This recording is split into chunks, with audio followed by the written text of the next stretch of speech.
Ethan's boots sank into the thick ice as he struggled to move forward. The cold was relentless, biting through his thin layers of clothing and numbing his fingers. Each step felt heavier than the last, and the wind howled like a chorus of distant predators. Alone on this frozen planet far from the human colonies, survival was no longer a choice, it was a desperate need. His crew had vanished weeks ago, victims of a mining accident that had turned their settlement into ruins. He had scavenged what supplies remained, but food and warmth were dwindling. The landscape was bleak. Jagged mountains loomed in the distance, their peaks hidden by thick clouds while the ice below stretched endlessly, reflecting the pale light of a distant sun. Ethan paused, pressing his back against a rock to catch his breath. His body ached, not just from exhaustion but from the constant fear that he would not make it another day. As he surveyed the horizon, something unusual caught his eye, a faint glimmer in the ice like a reflection that didn't belong. Curiosity, or perhaps desperation, pushed him toward it. As he approached, he realized it was no ordinary ice formation. The structure before him was immense, partially buried in frost with angular designs that suggested intelligence, craftsmanship, and something alien. The entrance gaped like a mouth in the ice, and a faint hum vibrated through the ground beneath him. Ethan hesitated. His instincts screamed danger, but exhaustion and hunger had left him with little choice. Slowly, he stepped inside. The air was warmer than outside, but it carried a strange metallic scent. Shadows danced across the walls as he moved forward, and the hum grew louder, resonating deep in his chest. Then he saw her. Zira emerged from the shadows, and Ethan froze. She was enormous, twice the height of a human and broader than any person he had ever seen. Her skin was smooth, with intricate patterns glowing faintly, tracing across her arms, shoulders, and neck like living tattoos. Her eyes, brilliant and amber, studied him with sharp intelligence. She carried herself with a strength that was both beautiful and terrifying. Ethan felt his heart race, not just from fear, but from awe. "You survived the ice," she said, her voice deep and resonant. "That alone is unusual." Ethan swallowed, struggling to find words. I'm just trying to stay alive," he said, his voice trembling. "I didn't mean to intrude." Zira tilted her head, observing him. "You are human," she stated. "And yet you have endurance that most of your kind lack. You are weak compared to me, but your kind has something else, something that can be useful." Ethan took a cautious step back. "Useful? I don't understand." She stepped closer, each movement precise, controlled yet impossible to ignore. "I need a husband," she said simply. "And you need strong offspring. My people are dying. My mate is gone. Without strong descendants, my species will vanish. You are compatible." Ethan blinked, certain he had misunderstood. What? "I'm not asking as a request," Zira said, her tone calm, almost clinical. "I am offering survival. If you agree, you will live. You will be fed, sheltered, and trained. You will also fulfill a purpose far greater than yourself." Fear and disbelief warred within him. He was just a man who had survived accidents and frozen nights. Suddenly, he was being asked to become part of a species' survival plan. I'm not ready for that," he stammered.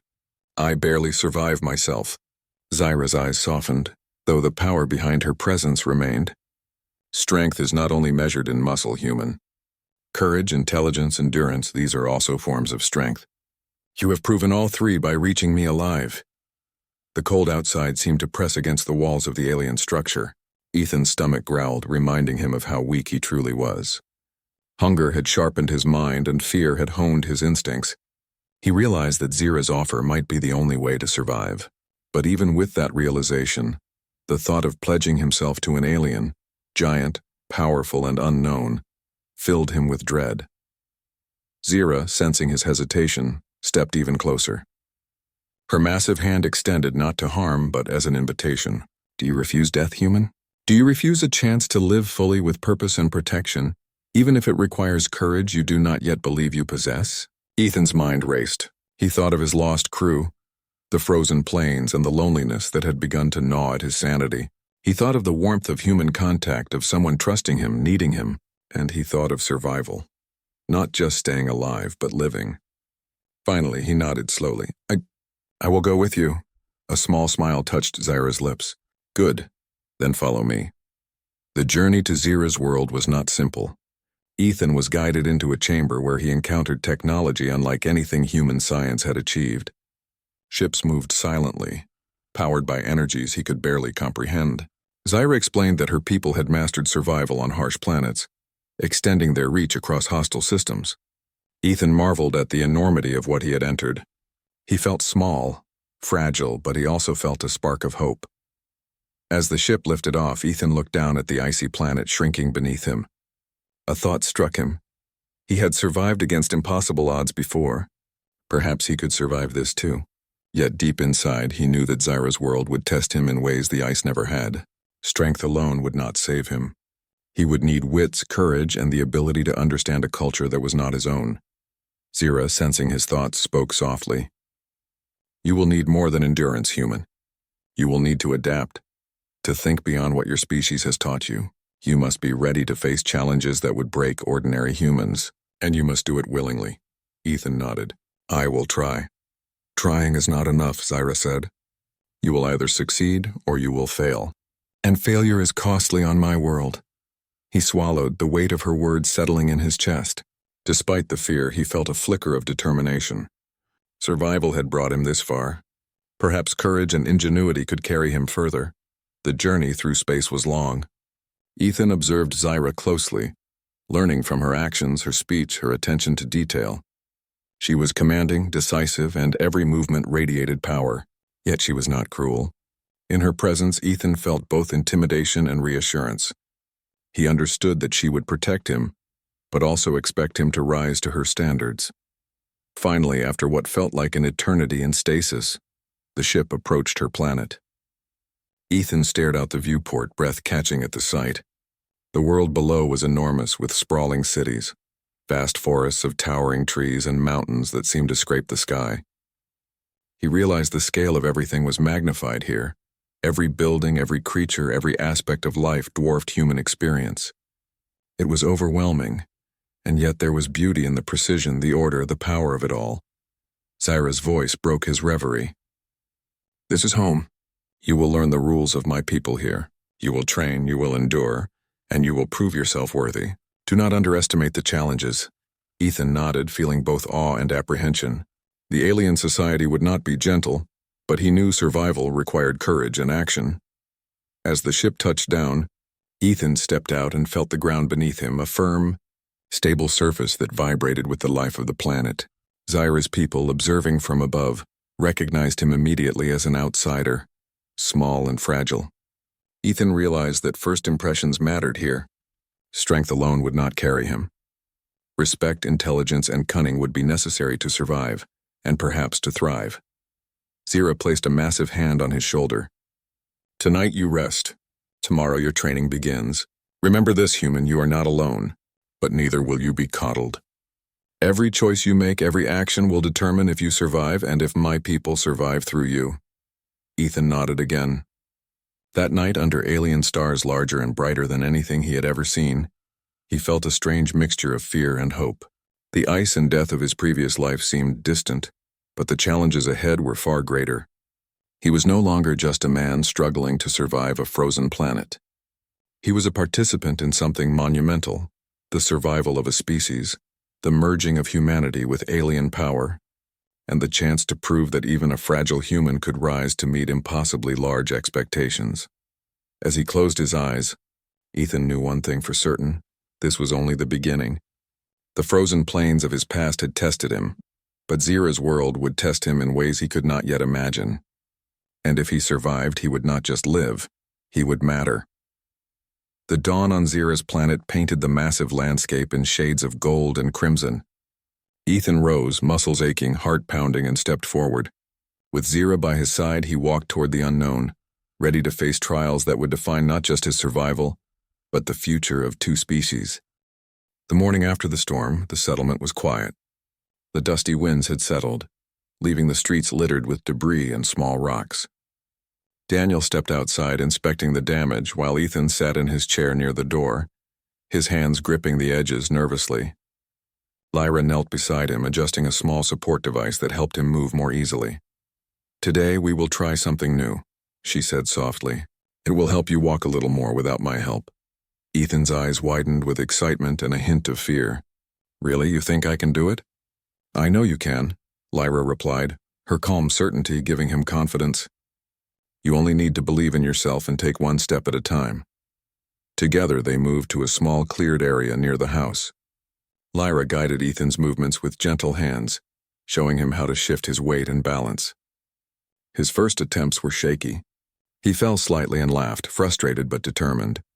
Lyra encouraged him patiently, her voice calm, soothing, and firm. Slowly, step by step, Ethan managed to move forward a few feet. Daniel watched from a distance, a mixture of pride and disbelief on his face. He had never seen his son move so freely, even with assistance. Lyra's presence had unlocked something inside Ethan, a courage and determination that had been hidden behind fear and physical limitations.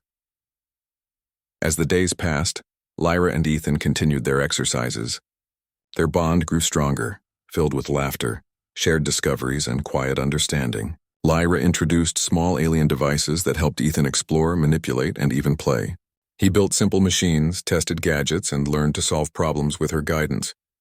Lyra's alien knowledge combined with his human ingenuity created a unique synergy. Meanwhile, Daniel handled the practical aspects of life. The colony still murmured about Lyra's presence, but their suspicion began to fade as they witnessed her contributions. She repaired broken equipment, devised ways to improve mining efficiency, and even helped with medical treatments using knowledge that seemed miraculous to the humans. Slowly, she gained respect, though Daniel remained cautious.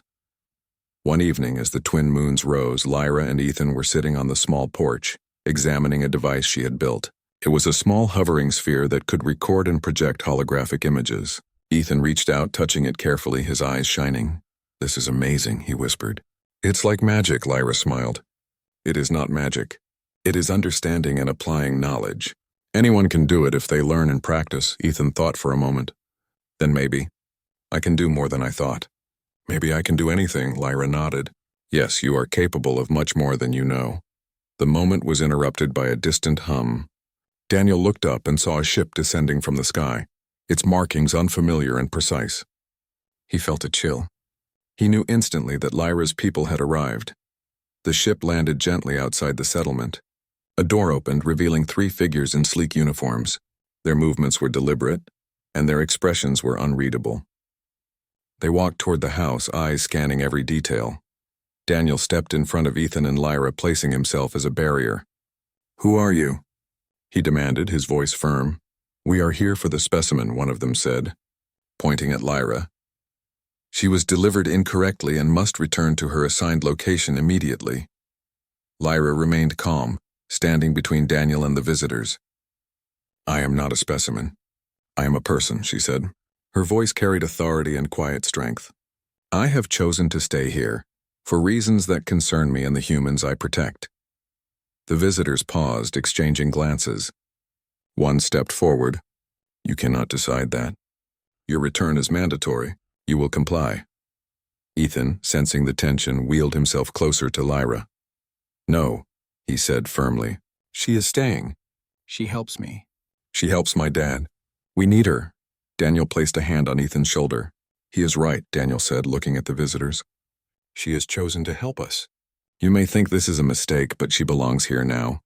Lyra took a deep breath, then turned to the visitors. "I will not leave," she said calmly. "I will stay and protect them, as I have been doing. That is my choice." The visitors hesitated, clearly unused to defiance from someone under their control. After a tense moment, they signaled to each other and retreated to the ship. "This is not over," one said. "She will be recalled eventually." The ship lifted and disappeared into the sky, leaving a sense of relief and tension behind. Daniel exhaled deeply, his eyes meeting Lyra's. "You really are brave," he said. Lyra smiled faintly. "I only do what must be done." In the following weeks, life slowly returned to a new normal. The settlement began to see Lyra not as a stranger, but as part of the community. She helped with daily tasks, repaired broken machines, and even shared small lessons about alien technology and science. Ethan thrived under her guidance, growing more confident and capable every day. Then came the real test. A mining accident occurred at the edge of the colony. A small tunnel collapsed, trapping several workers inside. Daniel and other settlers rushed to help, but the structure was unstable. Lyra assessed the situation quickly, analyzing the weak points in the tunnel. She turned to Daniel. We must act carefully. You take the workers' equipment. I will guide Ethan and help with rescue strategies. Timing is critical. Ethan's eyes widened, but he nodded. He trusted her completely. Using small tools and devices provided by Lyra, he assisted in the rescue effort. Daniel coordinated the workers while Lyra moved with precision, directing operations and even lifting heavy debris with her strength and knowledge. The rescue was tense. Dust and rocks shifted unpredictably, but together they managed to free the trapped miners. The colony watched in awe as the human father, his son, and the alien woman worked seamlessly. Lyra's intelligence, Ethan's ingenuity, and Daniel's experience combined to achieve something that no single human or alien could have done alone. After the rescue, the settlers approached them. Their expressions changed from suspicion to admiration. People who had doubted Lyra now saw her courage and wisdom firsthand. Children gathered around Ethan, inspired by his bravery. Adults shook their heads in amazement, realizing that this strange woman, delivered by mistake, had become essential to their survival. That evening, as the twin moons rose again, Daniel, Ethan, and Lyra sat outside, reflecting on the day. Ethan leaned against Lyra, exhausted but happy. Daniel observed them quietly, feeling a warmth he had not felt in years. "You've changed everything," Daniel said softly. "Not just for my son, but for all of us," Lyra smiled. "No, you all have changed me. You have shown me that life is not about duty alone, but about connection and courage. About finding meaning where you least expect it." Ethan reached out and held her hand. "I'm glad you stayed," he said simply. Lyra knelt to meet his eyes. "And I am glad I did," she replied. The story did not end with an easy conclusion. Lyra's people might return one day and challenges would continue to arise. But for now, in this small human settlement, they had created something remarkable. A bond between species forged in trust, courage, and mutual respect. Lyra, Daniel, and Ethan had learned that true strength was not just physical or technological. It was the ability to care, to protect, and to believe in one another. Even a boy who could not walk and an alien who had been misplaced could shape the future, proving that humanity's courage, resilience, and heart were stronger than anyone could imagine. As the night deepened and stars shimmered overhead, Lyra looked at Ethan and Daniel. A sense of peace settled over her. She had been delivered to the wrong address, but this was exactly where she belonged. And in that quiet moment, she realized something profound. Home was not a place, nor a duty. Home was the bond they shared, the trust, the courage, and the love that connected a human father, his son, and an alien who had chosen to stay. The twin moons cast their glow across the settlement, and for the first time in a long while, the future felt full of possibility.